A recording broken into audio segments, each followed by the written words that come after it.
Last episode में आपने देखा कि भाग्यश्री और जितेंद्र का कॉलेज में पहला दिन होता है। कॉलेज में बहुत से लड़के भाग्यश्री को देख रहे होते हैं और उसके बारे में बात करते हैं, जिससे जितेंद्र को बहुत गुस्सा आता है। भाग्यश्री की क्लास का एक लड़का समीर भी भाग्यश्री से बात करना चाहता है, लेकिन वो उससे बात नहीं करती। भाग्यश्री नरसिंह देव को बताती है कि वो आगे पढ़ाई करके आईपीएस बनना चाहती है। इसी के साथ आपने देखा कि जितेंद्र और भाग्यश्री के बीच में थोड़ी शरारतें भी शुरू हो गई थी। मंजुलिका ने फिर से माला को भड़काने वाले काम शुरू कर दिए थे। अब आगे भाग्यश्री, आज तुम ज्यादा तैयार होकर कॉलेज नहीं जाओगी, मैं पहले ही बता रहा हूँ। और कुछ? बस यही, सब लड़के तुम्हें ही घूरते रहते हैं। जेलस? ठीक है, मैं नहा कर आती हूँ। नहाने तो जा सकती हूँ ना? हाँ, नहाने से कौन रोक रहा है? मैं भी आऊँ क्या? नहीं, जरूरत नहीं है। थोड़ी देर में भाग्यश्री नहा कर निकलती है। हाय, तुम तो बिना तैयार हुए भी इतनी सुंदर लग रही हो। अच्छा जी, अब क्या करूँ? वो तो मैं हूँ ही, पर आजकल तुम कुछ ज्यादा ही तारीफ नहीं करते हो मेरी। हाँ, मुझे भी ऐसे ही लग रहा है। मैंने सोचा मजाक कर लो। अच्छा, अभी बताती हूँ मैं तुम्हें। भाग्यश्री, यहाँ आओ, कुछ काम है तुमसे। जाओ, माँ बुला रही है, बाद में बताना। आई मम्मी जी। भाग्यश्री वहाँ जाती है तो देखती है बहुत सारी नई नई साड़ियाँ, गहने और लहंगा चोलियाँ रखी हुई है। मुझे पता है तुम क्या सोच रही हो। दरअसल 2 दिन बाद प्रियतारा को देखने के लिए लड़के वाले आने वाले हैं। Oh wow! तो इनमें से तुम देख लो, अगर तुम्हें कुछ पसंद है तो। पर मम्मी जी, मुझे तो इनमें से कुछ भी नहीं पसंद। तेरे तो नखरे ही बहुत हैं। अब देखना, प्रियतारा आते ही इन सब में से पसंद कर लेगी। मेरी बेटी बिल्कुल नखरे नहीं करती। अच्छी बात है, पर अब अगर मुझे नहीं पसंद तो मैं क्या करूं? तभी वहाँ पर प्रियतारा आ जाती है।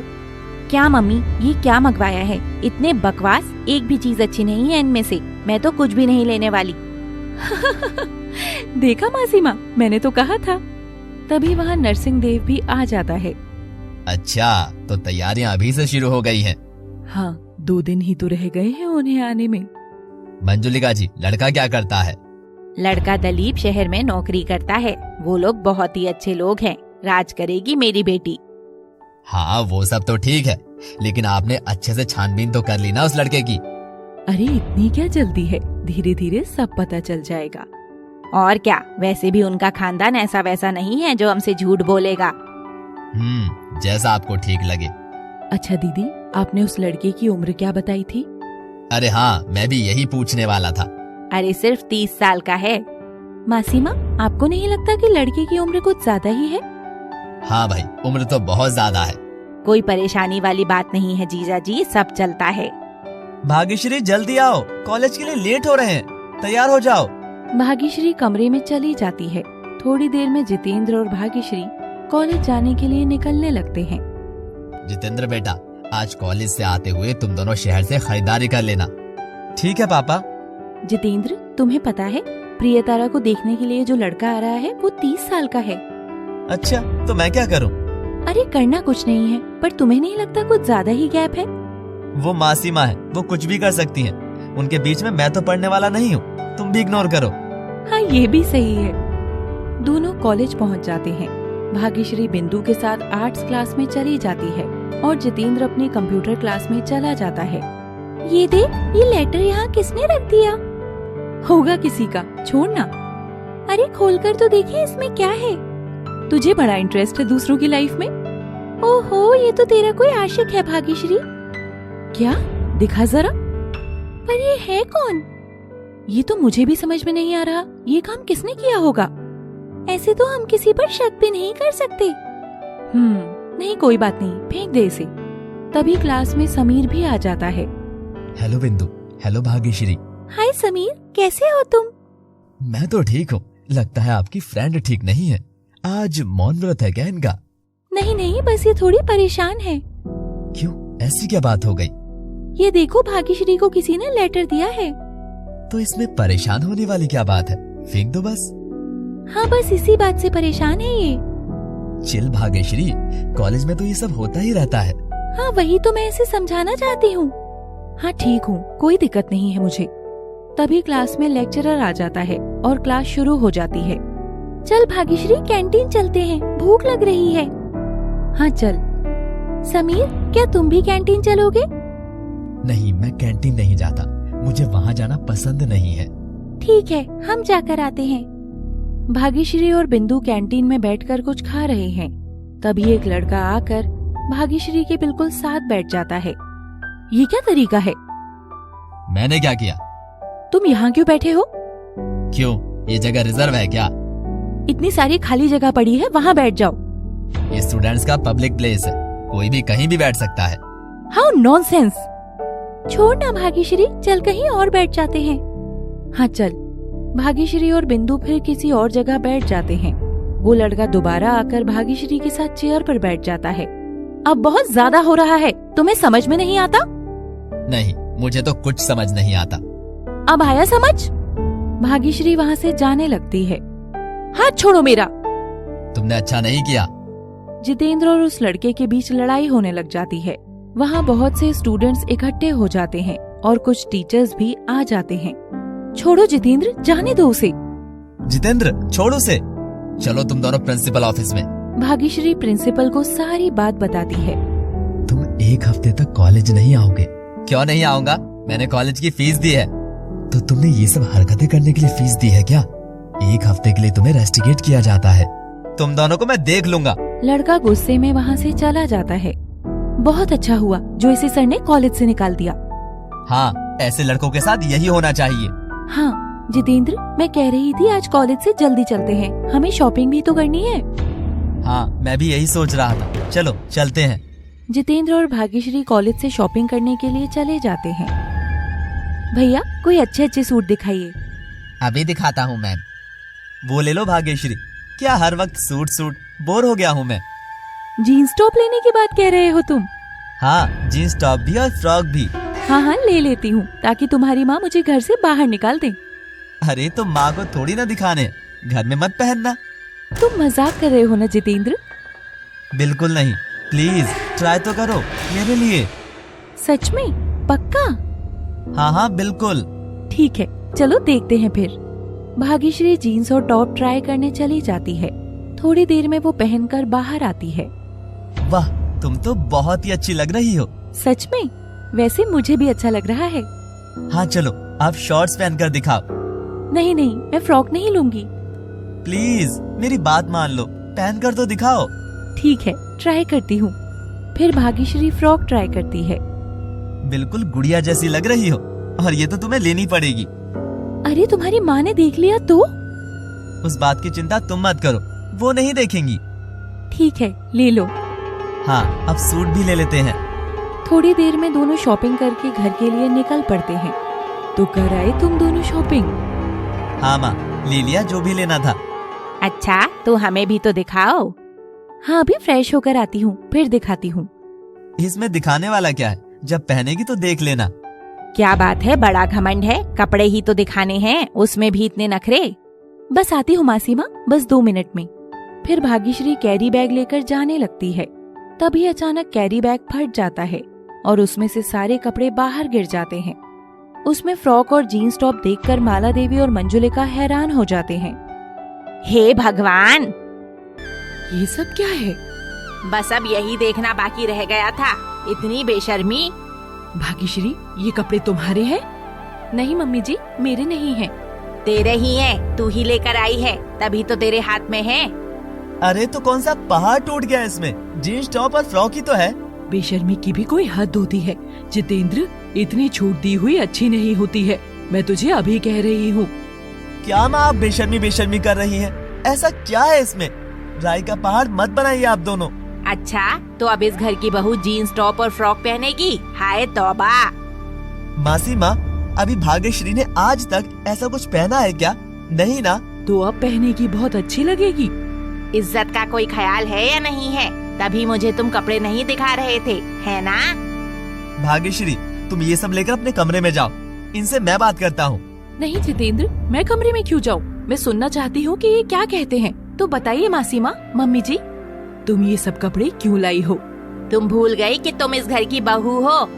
अगर आप मुझे कभी इन कपड़ों में देखे तो बताना, मैं ये सब मेरे लिए नहीं लेकर आई हूँ। मैंने दिलवाया है इसे, मेरे लिए लाई है। तो फिर क्या हो गया? आजकल फैशन है ये। फैशन तो बहुत कुछ है, तो फिर सब पहन लो। दीदी आप रहने दीजिए। देख बेटा, फैशन है तो पूरा करो, लेकिन इस घर में नहीं, मैं पहले ही कह देती हूँ। ठीक है मम्मी जी, आप चिंता मत कीजिए, ऐसा कुछ नहीं होगा। और कुछ कहना बाकी है या हम जाएं? कुछ नहीं कहना, जाओ तुम दोनों। भाग्यश्री और जितेंद्र अपने कमरे में चले जाते हैं। देखा माला, तेरी बहू के लक्षण, न जाने आगे क्या क्या गुल खिलाएगी। हाँ देख रही हूँ दीदी, पर क्या करूँ, जितेंद्र भी तो साथ मिला हुआ है, सिर्फ भाग्यश्री को क्या दोष दूं? घोड़ी पर लगाम नहीं दी जाती तो वो बहुत आगे चली जाती है। अब भी वक्त है, संभल जाओ, कहीं ऐसा ना हो कि किसी को मुंह दिखाने के लायक ही न रहो। अब क्या कर सकते हैं दीदी? तुझसे तो ना पहले कुछ होता था ना अब कुछ होता है। तू रहने दे, कुछ मत कर, मुंह पर ताला लगा के बैठी रह। छोड़िए ना दीदी, जब कुछ होगा तब की तब देखेंगे। अभी तो हमें प्रियतारा के रिश्ते की बहुत सी तैयारियां करनी है। हाँ हाँ ठीक है। तो 2 दिन बाद संडे होता है और इसी दिन प्रियतारा को देखने के लिए लड़के वाले आने वाले हैं। प्रियतारा, अच्छे से तैयार होकर आना लड़के के सामने, और ज्यादा जुबान मत चलाना, कहीं वो तेरी कोई बात सुनकर लड़के वाले पहले ही मना कर दें। क्या माँ आप भी? मैं छोटी बच्ची हूँ क्या जो ऐसे समझा रही हैं? मुझे सब आता है। ठीक है, अब मैं रसोई में जाकर काम देखती हूँ, मुझे भी बहुत तैयारियाँ करनी है। बस 1-2 घंटे में वो लोग आ जाएंगे। दीदी एक बार सब कुछ चेक कर लीजिए, सारा खाने पीने का सामान तैयार है, कहीं कुछ रह न जाए। हाँ हाँ मैं सब देख लेती हूँ, मेरी बेटी का रिश्ता होने वाला है, कोई कमी नहीं रहनी चाहिए। हाँ, अगर कोई सामान बाजार से लाना है या कुछ चाहिए तो मुझे अभी बता दो, मैं अभी मंगवा देता हूँ। नहीं जीजा जी, सब है यहाँ पर। तो कुछ देर बाद लड़का दिलीप और उसके माँ बाप आ जाते हैं। सब उनका आदर सत्कार करते हैं और सब लोग हॉल में ही बैठ जाते हैं। क्या बात है भाग्यश्री, आज तो तुमने इतना सिंपल सूट पहन रखा है। तुमने ही तो मना किया था कि ज्यादा तैयार नहीं होना, इसीलिए मैंने ज्यादा फैंसी सूट नहीं पहना। अरे मैंने तो ऐसे ही कह दिया था, जैसे तुम तो मेरी सारी बातें मानती हो ना। जी हाँ बिल्कुल, ये तो मैंने ऐसे ही पहन लिया, तैयार तो मैं अब होऊंगी। चलो अब ढंग का सूट पहन लो, मैं भी जाता हूँ, तुम भी आ जाना तैयार होकर। ठीक है जितेंद्र, आती हूँ मैं भी। थोड़ी देर में जितेंद्र भी वहाँ आ जाता है और उन लोगों के साथ बैठ जाता है। सब लोग आपस में बातचीत कर रहे हैं। चलिए अब बातें तो बहुत हो गई, अब लड़की को भी बुला दीजिए। हाँ हाँ समधन जी, अभी बुलाते हैं। ये तुम्हारी बहन अभी से इसे समधन समधन कर रही है, अभी तो रिश्ता भी पक्का नहीं हुआ है। आपको पता ही है दीदी कैसी हैं, कहने दीजिए। तभी भाग्यश्री भी वहाँ आ जाती है और जितेंद्र के साथ जाकर बैठ जाती है। माँ लड़की तो बहुत सुंदर है, मुझे पसंद है। चुप कर पागल, ये नहीं है लड़की, अगर किसी ने सुन लिया तो यहाँ से भगा देंगे हमें। इससे मिलिए, ये मेरी बहू है भाग्यश्री। भाग्यश्री सबको प्रणाम करती है। दिलीप भाग्यश्री को ही घूरता रहता है। भाग्यश्री बेटा जाओ, प्रियतारा को ले आओ। जी मासी माँ, अभी लेकर आती हूँ। फिर भाग्यश्री प्रियतारा को ले आती है। जी देखिए, मुझे तो लड़की पसंद है, बाकी आजकल के बच्चों का तो पता ही है आपको। जी हाँ बिल्कुल बिल्कुल बहन जी, अगर मेरे बेटे को भी प्रियतारा पसंद आती है तो भाई साहब हमें तो कोई समस्या नहीं है, फिर हम आगे लेन देन की बात भी कर लेते हैं। क्यों, सही है ना? लेन देन मतलब अब शादी में लेन देन तो होता ही है भाई साहब। हाँ हाँ बिल्कुल, वो तो होता ही है, उसके बिना तो शादी ही नहीं होती। माला देवी और नरसिंह देव एक दूसरे को हैरानी से देख रहे थे, लेकिन वो चुप रहते हैं। तो मैं कह रही थी कि एक बार लड़का लड़की को अकेले में बात करने देते हैं, अगर आपको कोई आपत्ति ना हो तो। नहीं नहीं बहन जी, आप कैसी बातें करती हैं? हम में से किसी को कोई भी आपत्ति नहीं है। अच्छी बात है। भाग्यश्री, इन दोनों को प्रियतारा के कमरे में ले जाओ, ये वहाँ पर बात कर लेंगे। ठीक है मासी माँ। भाग्यश्री उन दोनों को लेकर प्रियतारा के कमरे में चली जाती है। प्रियतारा और दिलीप थोड़ी देर बात करने लग जाते हैं, लेकिन दिलीप प्रियतारा में ज्यादा इंटरेस्ट नहीं दिखाता। चलो ठीक है, अब चलते हैं। तो क्या मैं आपको पसंद हूँ? हाँ ठीक है।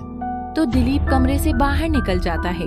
वापस आते हुए उसे जितेंद्र के कमरे में भाग्यश्री दिखाई देती है। दिलीप उसे देखकर बहुत खुश हो जाता है और जल्दी से कमरे में जाकर दरवाजा अंदर से बंद कर लेता है। अरे दिलीप जी, आप यहाँ? दरवाजा क्यों बंद किया? ये आप क्या कर रहे हैं? भाग्यश्री जी, आप मुझे बहुत पसंद है, मैं प्रियतारा से शादी नहीं करना चाहता, आप जितेंद्र को तलाक दे दीजिए और हम दोनों शादी कर लेंगे। तुम्हारा दिमाग खराब हो गया है क्या? निकलो मेरे कमरे से बाहर, वरना मैं चिल्लाऊंगी। प्लीज मेरी बात मानो, मैं आपको बहुत खुश रखूंगा। ये भाग्यश्री कहाँ रह गई है? आ क्यों नहीं रही? मैं जरा जाकर देख कर आता हूँ। जितेंद्र भाग्यश्री को देखने चला जाता है। दूसरी तरफ दिलीप धीरे धीरे भाग्यश्री के पास आने लगता है और उसका हाथ पकड़ लेता है। भाग्यश्री जोर से चीख मारती है। चुप हो जाओ, मैं बस तुमसे बात करना चाहता हूँ। लेकिन भाग्यश्री की चीख जितेंद्र को सुनाई देती है। जितेंद्र भागता हुआ अपने कमरे में जाता है, लेकिन दरवाजा बंद होता है। भाग्यश्री दरवाजा खोलो, क्या हुआ तुम्हें? भाग्यश्री प्लीज उसे कुछ मत बताना। धक्के मारने से दरवाजा खुल जाता है। दिलीप जी, आप यहाँ क्या कर रहे हैं? मैं तो यहाँ से जा रहा था। भाग्यश्री ने मुझे आवाज लगाई थी तो मैं आ गया और फिर भाग्यश्री ने दरवाजा बंद कर लिया। शर्म नहीं आती तुम्हें? जितेंद्र ये झूठ बोल रहा है। ये जबरदस्ती मेरे कमरे में घुसाया था। तेरी हिम्मत कैसे हुई? मेरी पत्नी पर इल्जाम लगाता है। तुझे मैं छोड़ूंगा नहीं। जितेंद्र उसकी पिटाई करने लग जाता है और शोर सुनकर सभी लोग जितेंद्र के कमरे में आ जाते हैं और बीच बचाव करने लग जाते हैं। अरे जितेंद्र, क्या कर रहे हो? ये क्यों मार रहे हो उसे? ये क्या बदतमीजी है? हमें ये सब करने के लिए बुलाया था क्या? अपने कपूत को संभाल कर रखिए। ये मेरी पत्नी पर गलत नजर रख रहा था, धक्के से घुस गया कमरे में। झूठ है ये, मैं तो गलती से आ गया था। जाइए यहाँ से, दफा हो जाइए। अब देख क्या रहे हैं, निकलो हमारे घर से। बड़े आए थे रिश्ता लेकर। नहीं नहीं, रुकिए, हम बैठकर बात करते हैं। मंजुलिका जी, बहुत हो गया। अब मैं आपकी कोई बात नहीं सुनने वाला। भिखारी कहीं के, रिश्ता हुआ नहीं, पहले ही लेन देन की बात कर रहे थे। जाने दीजिए मासी इनको। ये आपने अच्छा नहीं किया, हमारी बेइज्जती करने के लिए बुलाया था। चलो यहाँ से दिलीप की माँ, बहुत हो गया। दिलीप और उसका परिवार वहाँ से जाने लगता है और मंजुलिका उनके पीछे पीछे हाथ जोड़कर उनको रोकने की कोशिश करती है, लेकिन वो वहाँ से चले जाते हैं। भाग्यश्री, मैं तुझे छोड़ूंगी नहीं। ये सब तूने जानबूझकर किया है। प्रियतारा रोते हुए अपने कमरे में चली जाती है और वो दरवाजा बंद कर लेती है। प्रियतारा के ऐसे चले जाने से सब लोग घबरा जाते हैं और प्रियतारा का दरवाजा खटखटाने लगते हैं। प्रियतारा दरवाजा नहीं खोलती। बेटा दरवाजा खोल। प्रियतारा, दरवाजा खोलो बेटा, क्या कर रही हो तुम? बेटा खोल जल्दी, मुझे बहुत चिंता हो रही है तेरी। कमरे में प्रियतारा बैठकर मुस्कुरा रही है। बहुत ही अच्छा हुआ जो दिलीप चला गया, मुझे तो बिल्कुल नहीं अच्छा लगा। हे भगवान, मेरी बेटी कुछ कर ना ले। खोल बेटा दरवाजा, इसे कुछ हो ना गया हो। दीदी, आप ऐसे क्यों बोल रही हैं? वो कुछ नहीं करेगी, अब आप चिंता मत कीजिए। ओहो, अब इन्होंने क्या नाटक लगा रखा है। इनको लग रहा है मैं कोई फांसी वांसी लगा रही हूँ। अब मुझे भी दुखी होने का ढोंग तो करना ही पड़ेगा। प्रियतारा, दरवाजा खोल बेटा, क्यों मेरी जान ले रही है? माँ, मैं ठीक हूँ, तुम चिंता मत करो, बस मुझे थोड़ी देर के लिए अकेला छोड़ दो। देखा मंजुलिका जी, उसे कुछ नहीं हुआ है, उसे थोड़ा वक्त गुजारने दीजिए। चलो सब यहाँ से। सब लोग वहाँ से चले जाते हैं। भाग्यश्री, तूने किस बात की दुश्मनी निकाली है मेरी बेटी से? अरे ये ऐसे कैसे कह रही हैं आप इससे? तो और क्या कहूँ जीजा जी, इसी की वजह से मेरी बेटी का रिश्ता टूटा है।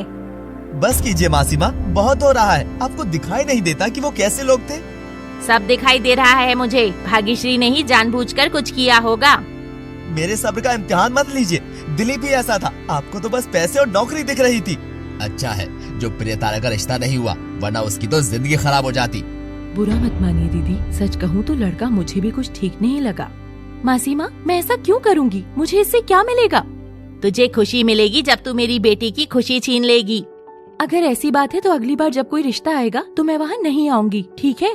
आपको इंसानों की परख नहीं है। आप तो पहले ही कहने लगी थी समदन समदन, रिश्ता हुआ नहीं था अभी तक। सब लोग राशन पानी लेकर मुझ पर ही चढ़ जाओ। एक तो मेरी बेटी का दिल तोड़ दिया, इतना अच्छा घर ठुकरा दिया, ऊपर से मुझे ही सुना रहे हैं। कहाँ अच्छा था, रिश्ता हुआ नहीं और पहले ही लेन देन की बातें करने लगे। लालची लोग थे वो। हाँ दीदी, ये बात तो मुझे भी अजीब लगी थी। तो अब बेटी के ब्याह में लेना देना तो करना ही पड़ता है। हर कोई भाग्यश्री के माँ बाप के जैसे थोड़ी होते हैं कि खाली हाथ ही भेज दे बेटी को। मासी माँ, आप हद से पार हो रही हैं। आपको कोई हक नहीं है भाग्यश्री के माँ बाप के बारे में ऐसे बोलने का। अच्छा, तो अब तू मुझे सिखाएगा मुझे क्या हक है और क्या नहीं? बिल्कुल सिखाऊंगा। अगर मेरी पत्नी की बात आएगी तो मैं ऐसे ही सिखाऊंगा। मंजुलिका जी, इतनी बड़ी बात नहीं है जितनी आप बढ़ा रही हैं। वो चले गए तो अच्छा ही हुआ है। माला, जीजा जी, क्या आपको दिखाई नहीं दे रहा है कि ये बच्चे मेरे साथ कैसे बात कर रहे हैं? नरसिंह देव और माला देवी चुप रहते हैं। अच्छा, तो आपकी चुप्पी का मतलब मैं यही समझूं कि आप भी इनकी बातों के साथ हैं। ठीक है। ऐसी बात नहीं है दीदी, बस आप खामखा ही गुस्सा कर रही हैं। मंजुलिका गुस्से से अपने कमरे में चली जाती है। बाकी सब भी वहाँ से चले जाते हैं। भाग्यश्री, मासी माँ की बातों का बुरा मत मानना, तुम्हें पता ही है वो कैसी है।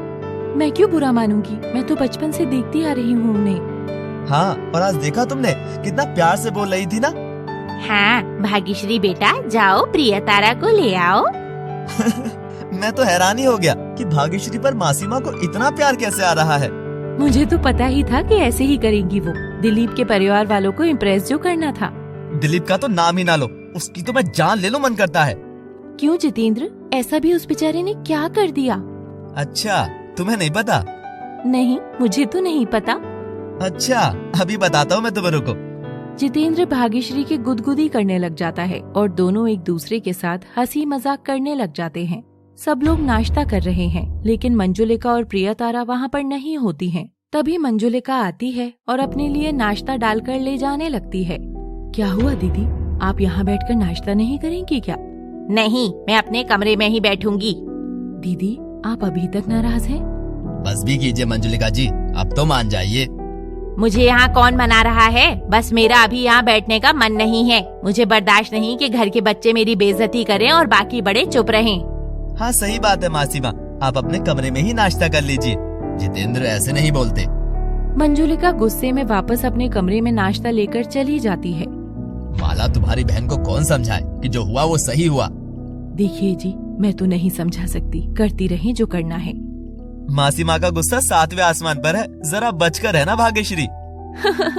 ठीक है जितेंद्र, तुम भी थोड़ा कम ही बोला करो। आखिर जैसी भी हैं वो हैं तो तुम्हारी मासी माँ ही ना। इसी बात का तो दुख है कि वो मेरी मासी हैं। जितेंद्र, बस अब सब लोग चुपचाप नाश्ता कर लो। इसके बाद भाग्यश्री और जितेंद्र कॉलेज के लिए निकल पड़ते हैं और नरसिंह देव बाजार चला जाता है। क्या बात है माला, तू मुझसे 7 साल पहले की बात के बदले ले रही है क्या? क्या मतलब दीदी, कौन सी बात? और मैं आपसे बदले क्यों लूंगी? आप मेरी दुश्मन थोड़ी ना हैं। तेरे व्यवहार से तो ऐसा ही लग रहा है। आजकल तू मेरी हर बात को काट रही है। नहीं दीदी, ऐसा कुछ नहीं है। आप कहाँ गड़े मुर्दे उखाड़ रही हैं? मैं तो उस बात को कब की भूल चुकी हूँ।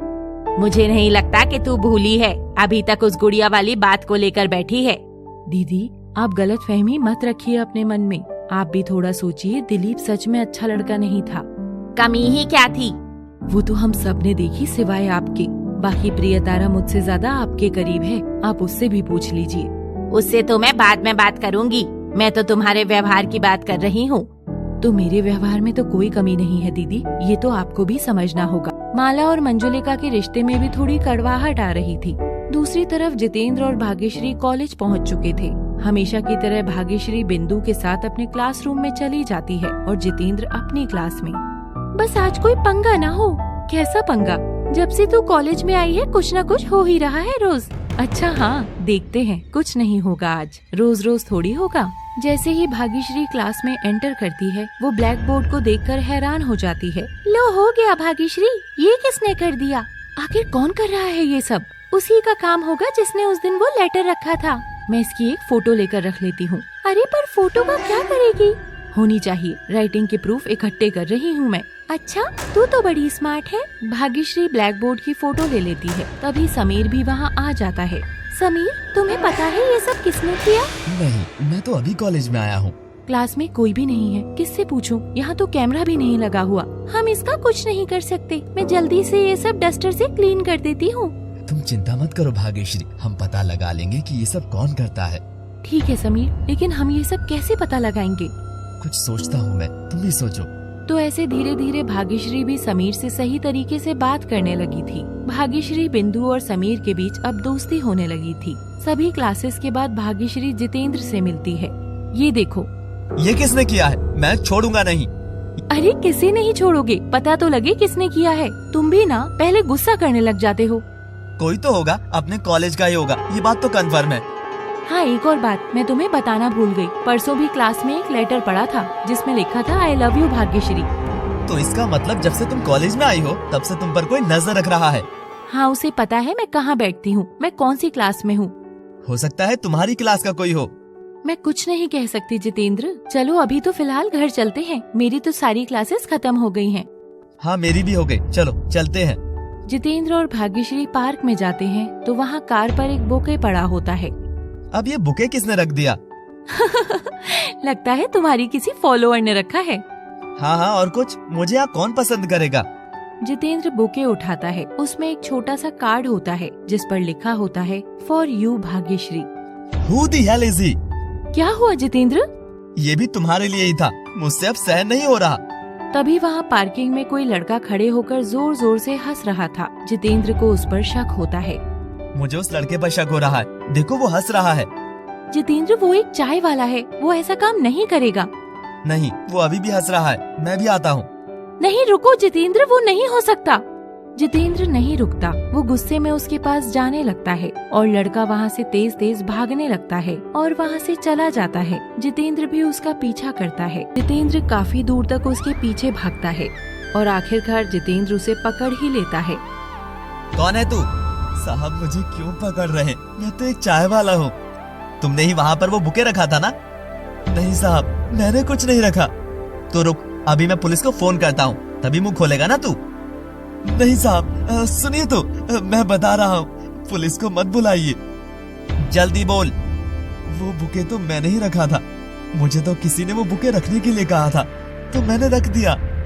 मतलब किसने कहा था तुमसे ऐसा करने के लिए? साहब मैं बहुत गरीब हूँ, तो मुझे तो उसने पैसे दिए थे ये छोटा सा काम करने के लिए, तो मैंने कर दिया, मुझे छोड़ दीजिए। ठीक है, मैं तुझे कुछ नहीं कहूँगा, पहले तुम मुझे ये बताओ कि वो कौन था।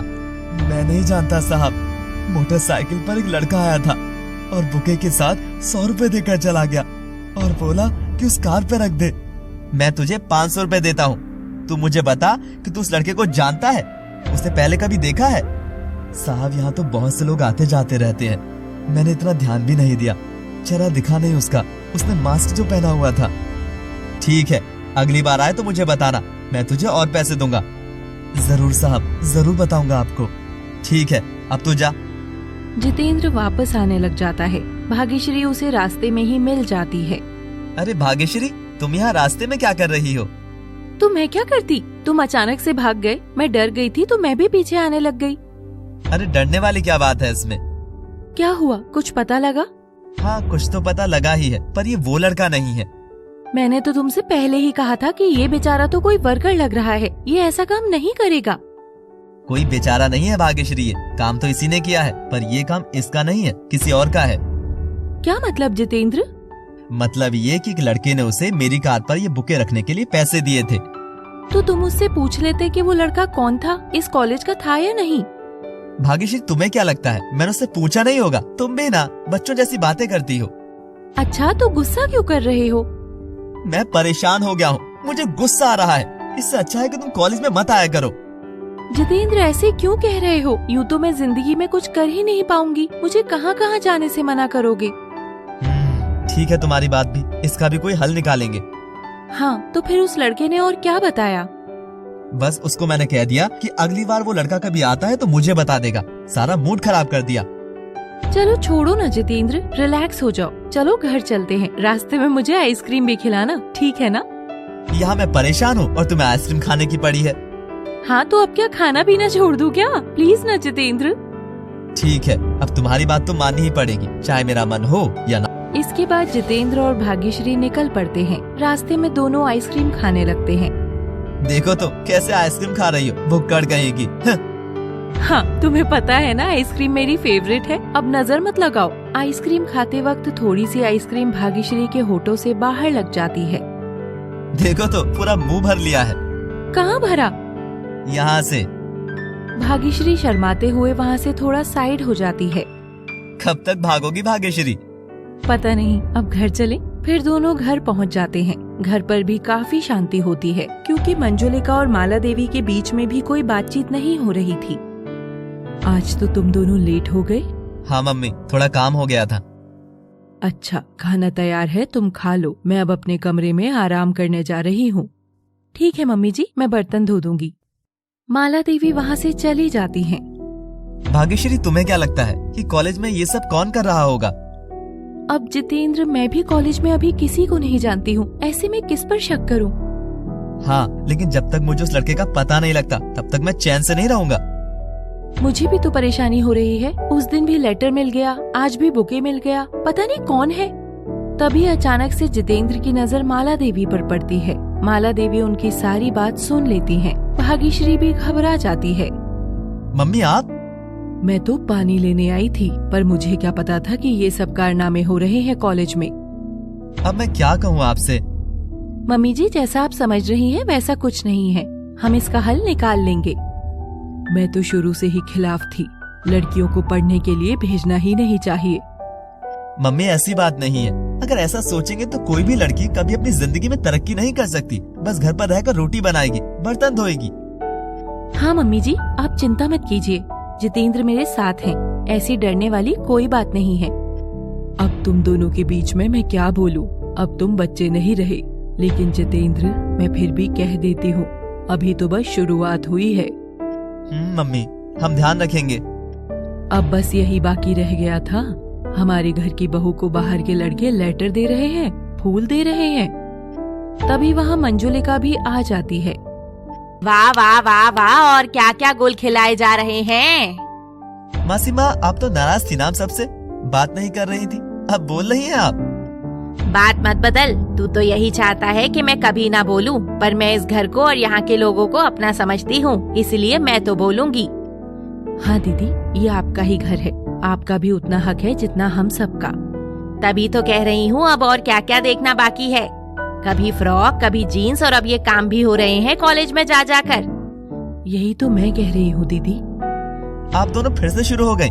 जब मैं जा रहा हूँ भाग्यश्री के साथ तो आपको किस बात की चिंता है? तू क्या 24 घंटे इसी से चिपका रहता है? कोई भी कांड होने में 1 सेकंड लगता है, समझा? आप कैसी कांड वाली अजीब बातें कर रही हैं? रोज रोज घर में ड्रामा होता है। हमने कोई ड्रामा नहीं किया, ये ऐसे कारनामे तुम्हारे कॉलेज में ही हो रहे हैं। जब मैंने कह दिया ना कि मैं संभाल लूंगा तो बात खत्म। अब मुझे बार बार इस बात पर बहस नहीं करनी। भाग्यश्री, चलो यहाँ से। जितेंद्र भाग्यश्री को लेकर वहाँ से अपने कमरे में चला जाता है। अगले दिन कॉलेज में। आज अगर कुछ भी हो तो उसी वक्त आकर मुझे बताना। ठीक है जितेंद्र, देखते हैं क्या होता है। इसके बाद जितेंद्र और भाग्यश्री अपने अपने क्लास में चले जाते हैं। बिंदु और समीर पहले से ही क्लास में होते हैं। आज तो मैं तुझसे पहले आ गई भाग्यश्री, और क्लासरूम में भी ऐसा वैसा कुछ नहीं है, सब नॉर्मल है, आ जाओ। चलो शुक्र है, आज कोई परेशानी वाली बात नहीं है। हाँ भाग्यश्री, मैंने भी आज ऐसे किसी भी लड़के को नहीं देखा जिस पर मैं शक कर सकूं। ये तो अच्छी बात है, ना ही आए अब दोबारा कोई। क्लास के बाद भाग्यश्री और बिंदु कैंटीन में जाते हैं। वो दोनों वहाँ टेबल पर बैठते हैं तो थोड़ी देर में वहाँ कैंटीन का एक वर्कर एक बड़ा सा कैरी बैग लेकर भाग्यश्री के पास आता है। उसमें एक बड़ा बॉक्स होता है। मैम, ये आपके लिए है। क्या मतलब? मैंने तो कुछ ऑर्डर नहीं दिया। मुझे नहीं पता मैम, लेकिन ये आपको डिलीवर करने के लिए बोला गया है। पर किसने बोला है? मैंने उनसे नाम नहीं पूछा, आप देख लीजिए, इसमें लिखा होगा। इतना कहकर वर्कर वहाँ से चला जाता है। अब इसमें क्या है? कहीं जितेंद्र ने तुम्हें कोई सरप्राइज तो नहीं दिया? खोलो तो जरा इसे। है ना, बिल्कुल ये हो सकता है। भाग्यश्री बॉक्स खोलती है। उसमें एक केक होता है जिस पर लिखा होता है I love you Bhagyashree. Bhagyashree जल्दी से जितेंद्र को कॉल करके बुलाती है। ये बॉक्स तुम्हें कौन देकर गया? एक लड़की आई थी, क्या तुम उसे पहचानते हो? वो इसी कॉलेज की है या नहीं? मैंने उसे इतनी गौर से देखा नहीं, यहाँ तो बहुत से स्टूडेंट्स आते रहते हैं, बस लड़की थी इतना पता है। तो अब क्या करे जितेंद्र? जितेंद्र कुछ सोचते हुए यहाँ वहाँ देखने लगता है। तभी उसकी नजर कैंटीन में लगे सीसीटीवी कैमरे पर जाती है। अब तो पकड़ में आ ही जाएगा जो कोई भी है। चलो प्रिंसिपल से बात करते हैं, उनसे रिकॉर्डिंग देखने की परमिशन लेनी होगी। जितेंद्र और भाग्यश्री प्रिंसिपल से मिलकर सारी बात बता देते हैं तो प्रिंसिपल उन्हें कैमरा रिकॉर्डिंग देखने की परमिशन दे देता है। पियोन, इन्हें कैमरा रिकॉर्डिंग दिखाने के लिए ले जाओ और पता करो ये सब कौन कर रहा है। Thank you sir, thank you so much. Thank you sir. Jitendra और भाग्यश्री कैमरा की रिकॉर्डिंग देख रहे हैं जिसमें एक लड़की हाथ में कैरी बैग लिए जा रही है और कैंटीन के वर्कर को कैरी बैग देकर वापस कैंटीन से बाहर निकल जाती है। जितेंद्र, ये देखो, ये लड़की, इसके हाथ में वही कैरी बैग है जो मुझे मिला था। ठीक है, मैं फोन में इसकी फोटो ले लेता हूँ और फिर पता करते हैं ये कौन है। हाँ, मैं भी ले लेती हूँ। दोनों वापस प्रिंसिपल के ऑफिस में जाते हैं और प्रिंसिपल को उस लड़की की फोटो दिखाते हैं। देखिए सर, इस लड़की ने कैंटीन वाले को केक दिया था। जितेंद्र, मैं मेरी तरफ से कोशिश करता हूँ और आप दोनों भी पता करो कि लड़की कॉलेज की है या नहीं। ठीक है सर, थैंक यू। दोनों प्रिंसिपल के ऑफिस से बाहर आ जाते हैं। जितेंद्र, अब एक एक क्लास में जाकर इस लड़की को ढूंढना पड़ेगा क्या? नहीं भाग्यश्री, हम ऐसा नहीं कर सकते। तो फिर क्या करें? बस आसपास अपने फ्रेंड सर्कल में ही फोटो दिखा देते हैं। इतना बड़ा तो हमारा कॉलेज ही नहीं है। ये लड़की हमारे कॉलेज की हुई तो मिल ही जाएगी। ठीक है, वैसे मैं एक बात और सोच रही थी। हाँ बताओ भाग्यश्री। वो जो केक बॉक्स था उस पर बेकरी का नंबर तो होगा ना, तो उस पर भी हम पूछ सकते हैं। हाँ भाग्यश्री, गुड आइडिया। ये आइडिया मुझे क्यों नहीं आया? क्योंकि मैं तुमसे ज्यादा समझदार हूँ, समझे? चलो अब। जितेंद्र भाग्यश्री वापस कैंटीन में जाते हैं और केक के बॉक्स से बेकरी का नंबर ले लेते हैं। जितेंद्र उस नंबर पर कॉल करता है। हेलो, बेकरी से बात कर रहे हैं? सर, आपकी बेकरी से केक गया था जिस पर लिखा था आई लव यू भाग्यश्री। क्या आप बता सकते हैं कि ये केक किसने लिया था? हाँ सर, सुबह एक लड़का आया था, वो लेकर गया। क्या उसका कोई फोन नंबर या एड्रेस कुछ होगा आपके पास? नहीं सर, वो बना बनाया केक ही ले गया था, तो फोन नंबर और एड्रेस लेने की हमें जरूरत ही नहीं पड़ी। अच्छा, और क्या आपकी बेकरी पर सीसीटीवी कैमरास लगे हैं? नहीं सर, सॉरी, इतनी बड़ी तो हमारी बेकरी ही नहीं है। ठीक है, थैंक यू। बेकरी पर बात करने से भी जितेंद्र को कोई हेल्प नहीं मिलती है। जितेंद्र परेशान हो जाता है। चलो जितेंद्र, परेशान मत हो, आखिर कभी तो ये सामने आएगा ही ना जो कोई भी है। अब तुम जाओ क्लास में। ठीक है भाग्यश्री, अब तुम भी जाओ और अपने फ्रेंड सर्कल में इस लड़की की फोटो दिखा देना। ठीक है। भाग्यश्री और जितेंद्र अपने अपनी क्लास में चले जाते हैं। कुछ पता लगा भाग्यश्री, किसने किया वो सब? नहीं बिंदु, अभी तक तो कुछ भी नहीं पता लगा। ये देखो, ये वो लड़की है जो केक देकर गई थी। क्या तुमने इसे पहले देखा है? नहीं भाग्यश्री, मैंने तो इसे कभी नहीं देखा। अच्छा, समीर कहाँ गया? उससे भी पूछती हूँ, शायद उसने देखा हो। वो तो घर चला गया शायद। दूसरी तरफ जितेंद्र भी अपने दोस्त रवि को उस लड़की की फोटो दिखाता है। देख रवि, इस लड़की को पहले कभी देखा है क्या? नहीं, क्यों, क्या हुआ? क्या बात हो गई? पसंद आ गई क्या तुझे? कैसी पागलों वाली बातें करता है यार तू भी। तो फिर कौन है ये? मुझे क्यों फोटो दिखा रहा है? मुझे पसंद करवा रहा है क्या? रवि प्लीज, मैं अभी मजाक के मूड में बिल्कुल भी नहीं हूँ। अच्छा ठीक है, चल बता क्या बात है। जितेंद्र रवि को सारी बात बताता है। तू फिक्र मत कर मेरे दोस्त, हम पता लगा लेंगे कि ये कौन है। तूने पहले क्यों नहीं बताया? अरे मुझे भी कल ही पता लगा है यार। चल इस लड़की की फोटो मुझे भी भेज दे, मुझे कहीं दिखेगी तो मैं बताऊंगा तुझे। ठीक है। प्रियतारा किसी से फोन पर बात कर रही थी। तभी मंजुलिका को उसके हंसने की आवाज आती है। ये किससे हंस हंस कर बातें कर रही है? जरा जाकर सुनो तो सही। मंजुलिका प्रियतारा के कमरे की तरफ जाने लगती है। वो बाहर दरवाजे के पास प्रियतारा की बात सुनने लग जाती है। अच्छा ही हुआ जो दिलीप के साथ मेरा रिश्ता नहीं हुआ, मुझे तो वो लड़का बिल्कुल भी पसंद नहीं था। इतना सुनते ही मंजुलिका गुस्से में दरवाजा खोल देती है। प्रियतारा जल्दी से कॉल कट कर देती है और वो घबरा जाती है। शाबाश बेटा शाबाश, बहुत अच्छी बात है।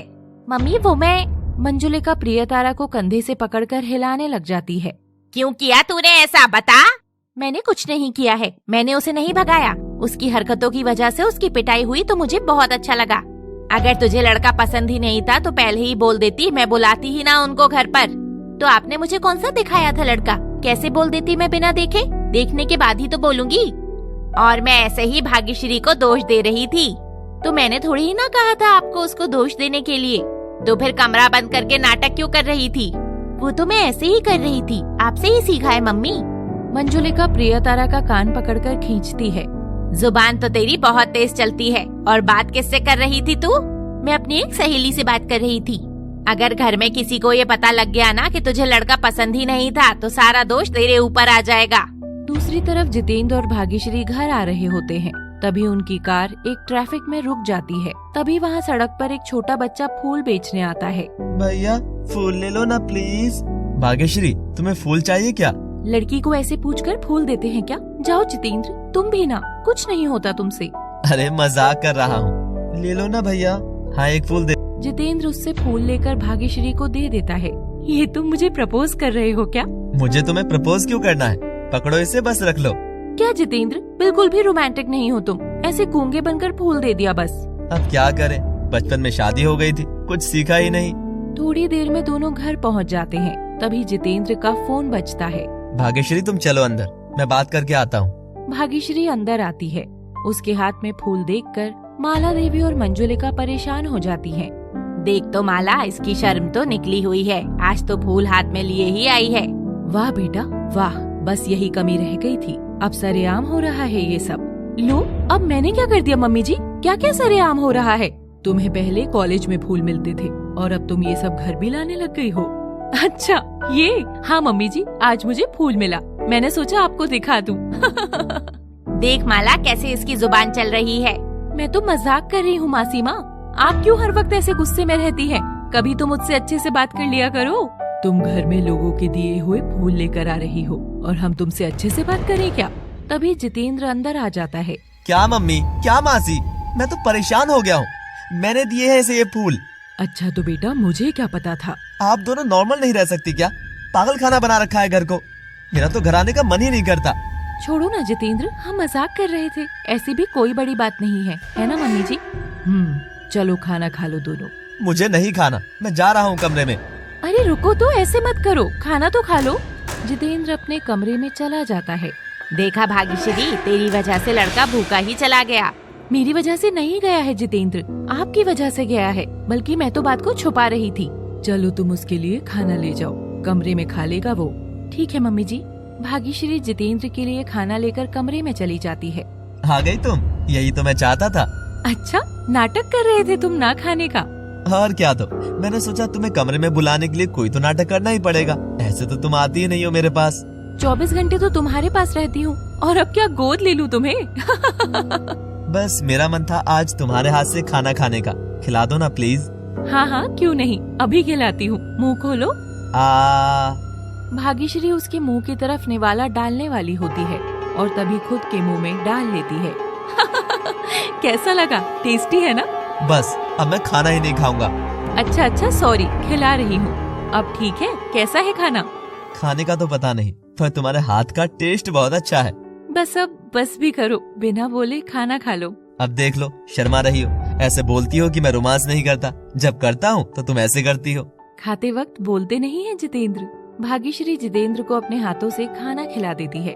चलो मैं हाथ धोकर आती हूँ जितेंद्र। तभी बेड पर रखे भाग्यश्री के फोन पर किसी का मैसेज आता है जिसमें रेड हार्ट होता है।